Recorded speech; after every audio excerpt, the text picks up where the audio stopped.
Sir, ಈಗ ಕೊಡಗಿನ ಒಂದು ಹೋಮ್ ಸ್ಟೇನಲ್ಲಿ ಅಮೆರಿಕ ಮೂಲದ ಮಹಿಳೆ ಮೇಲೆ ಅತ್ಯಾಚಾರ ಆಗಿದೆ ಅಂತ ಈಗ ಬಂದಿರುವಂಥದ್ದು. ಅವರಿಬ್ಬರನ್ನ ಈ ಸದ್ಯದ ಮಟ್ಟಿಗೆ ಜುಡಿಷಿಯಲ್ ಕಸ್ಟಡಿಯಲ್ಲಿದೆ. ಬಟ್ ಈ ಥರ ಕೇಸ್ಗಳು ಕಡಿಮೆ ಆಗುವಂಥ ಕ್ರಮವನ್ನು ಸರ್ಕಾರ ಯಾವ ರೀತಿ ವಹಿಸಬೇಕು, ಏನು ಸೂಚನೆ ಕೊಡ್ತೀರಾ?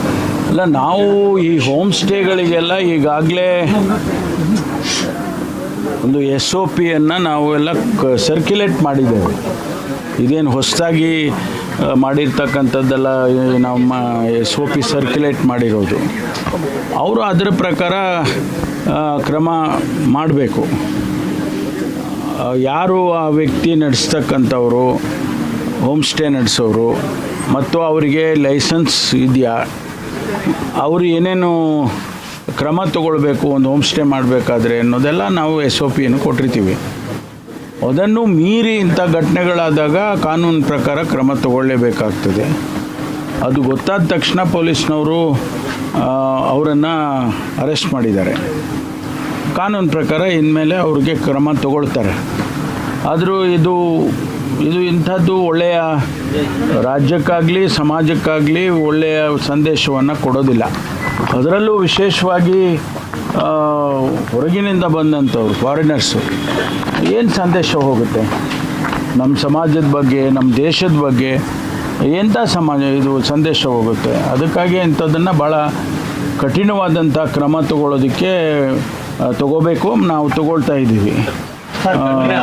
ಕೂಡ ಆಕೆಗೆ ಸಹಕಾರ ಕೊಡಬೇಕಾಗಿದ್ದಂಥ ಮಾಲೀಕರು ಅವ್ರಿಗೆ ಕಂಪ್ಲೇಂಟ್ ಕೊಡದೇ ರೀತಿ ತಡೆದಿರೋದು ಅಲ್ಲ, ಅದೆಲ್ಲ ಈಗ ಘಟನೆ ಆದಮೇಲೆ ಅದನ್ನು ಮುಚ್ಚು ಹಾಕೋದಕ್ಕೆ ಪ್ರಯತ್ನ ಮಾಡಿದ್ದಾರೆ ಅಂತ ಅನಿಸುತ್ತೆ.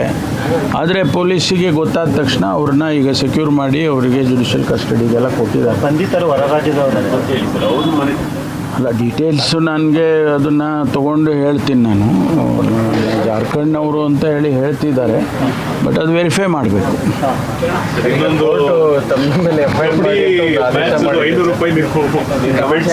ನೋಡಿ, ಈಗ ಅದ್ರ ಬಗ್ಗೆ ಹೆಚ್ಚು ಮಾತಾಡಿದರೆ ಸರಿ ಕಾಣಿಸಲ್ಲ. ನಾನು ಅದನ್ನು ಲೋಕಾಭಿರಾಮವಾಗಿ ಒಂದು ಅಲ್ಲಿ ಕಬಡ್ಡಿ ಆಟ ನಡೀತಿದ್ದಂಗೆ ಸಂದರ್ಭದಲ್ಲಿ ಈಗ ನಮ್ಮಲ್ಲೆಲ್ಲ ಹಳ್ಳಿಗಳಲ್ಲೆಲ್ಲ ನಾವು ಮಾತಾಡುವಾಗ ಹಾಗೆ ನಮ್ಮ ಲೋಕಾಭಿರಾಮವಾಗಿ ಮಾತನಾಡಿದ್ದೇನೆ. ಅದು ಕೂಡ ಕಾನೂನಿನ ದೃಷ್ಟಿಯಲ್ಲಿ ಖಂಡಿತವಾಗಿ ತಪ್ಪು ಅಲ್ವಾ? ಅದನ್ನು ನಾವು ಯಾವ ಕಾಂಟೆಕ್ಸ್ಟಲ್ಲಿ ಮಾತಾಡಿದ್ದೀನಿ ಅನ್ನೋದು ಭಾಳ ಮುಖ್ಯ.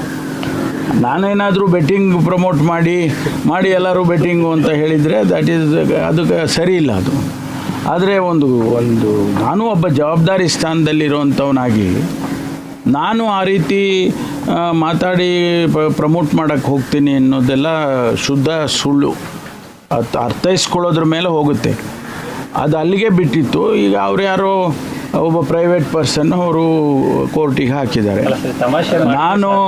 ನಾನು ಈಗ ತಮಾಷೆನೂ ಮಾಡೋಂಗಿಲ್ಲ ಅನ್ನಂಗಾಗಿದೆ.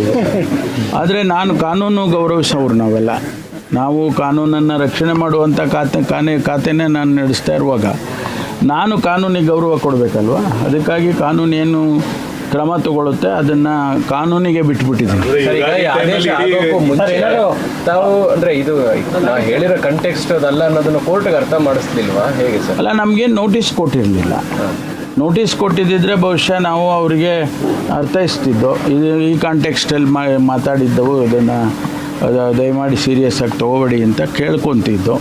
ಆದರೆ ನೋಟಿಸ್ ಏನು ಬಂದಿಲ್ಲ. ಏಕಾಏಕಿಯಾಗಿ ಅವರು ಆದೇಶ ಮಾಡಿದ್ದಾರೆ. ಅದಕ್ಕೆ ಕಾನೂನು ಗೌರವ ಕೊಡಬೇಕು. ನಾವು ಕಾನೂನಿಗೆ ಗೌರವಿಸ್ತೇನೆ. ತಮಾಷೆ ಇದ್ದಿದ್ದೇನು ಟಾರ್ಗೆಟ್ ಏನಾದ್ರು ಮಾಡೋರ ಅಂತ ಸರ್? ತಮಾಷೆ ಇದ್ದಿದ್ದನ್ನು ಇಷ್ಟು ಅದನ್ನೆಲ್ಲ ಇಲ್ಲಿವರೆಗೂ ನಾನು ತಿಳ್ಕೊಳ್ಳೋಕೆ ಪ್ರಯತ್ನ ಮಾಡಿಲ್ಲ. ಇನ್ಮೇಲೆ ತಿಳ್ಕೊತೀನಿ. ಮೇ 9 ನಂತರ ಕ್ಯಾಬಿನೆಟ್ ರೀಶಫಲ್ ಚಾನ್ಸಸ್ ಅನ್ನೋದು ಮತ್ತೆ ಮಾತೀಗ ಸ್ಟಾರ್ಟ್ ಆಗಿರೋದು ಸರ್. ಆ ಥರದ್ದು ಏನಾದರೂ ಮುನ್ಸೂಚನೆ ಈ ಸದ್ಯದ ಮಟ್ಟಿಗೆ ಹಿರಿಯ ಸಚಿವರಿಗೆ ಅಥವಾ ಕ್ಯಾಬಿನೆಟ್ಗೆ ಏನಾದರೂ ಬಂದಿದೆಯಾ? ಅದೆಲ್ಲ ಮುಖ್ಯಮಂತ್ರಿಗಳಿಗೆ ಮತ್ತು ಹೈಕಮಾಂಡಿಗೆ ಬಿಟ್ಟಿರುವಂಥದ್ದು. ನಾವು ಹೇಳಿದರೆ ಅಪ್ರಸ್ತುತ ಆಗುತ್ತೆ ಅದು. ಅದರಿಂದ ಮುಖ್ಯಮಂತ್ರಿಗಳು ಮತ್ತು ಹೈಕಮಾಂಡ್ನವರು ಏನು ತೀರ್ಮಾನ ತಗೊಳ್ತಾರೋ ಅದು ಅವರಿಗೆ, ಅದರಂತೆ ನಾವೆಲ್ಲ ನಡ್ಕೊಳ್ತೀವಿ ಅಷ್ಟೇ. ರಾಜಣ್ಣ ಅವರು ಒಂದು ಮಾತು ಹೇಳಿದ್ದಾರೆ, ಮುಖ್ಯಮಂತ್ರಿಗಳ ಅಸಹಾಯಕತೆಯಿಂದ ಯಾರು ಮಠಮಂತ್ರ ಮಾಡಿರುವಂಥ ಶಂಕೆ ಇದೆ, ನಾನು ಇನ್ವೆಸ್ಟಿಗೇಷನ್ ಮಾಡ್ತಾ ಇದ್ದೀನಿ ಅಂತ. ರಾಜಣ್ಣವರಿಗೆ ಮಾಹಿತಿ ಇರ್ಬೋದು, ಏನು ಗೊತ್ತು, ರಾಜಣ್ಣವ್ರಿಗೆ ಮಾಹಿತಿ ಇರ್ಬೋದು. ಯಾರಾದರೂ ಮಠಮಂತ್ರ ಮಾಡೋದು ಆ ಥರದ್ದು ಏನಾದರೂ ಅವ್ರಿಗೆ ಯಾರಾದರೂ ಹೇಳಿದರೆ ಅದಕ್ಕೆ ಹೇಳಿರ್ಬೋದೇನೋ ಅವ್ರ. Thank you. ಮಲ್ಲಿಕಾರ್ಜುನ್ ಖರ್ಗೆ ಅವರು ಕೊಟ್ಟಂತ ಹೇಳಿಕೆ ಸಾಕಷ್ಟು ಬರೀ ಅವ್ರು ಹೇಳಿದ್ರು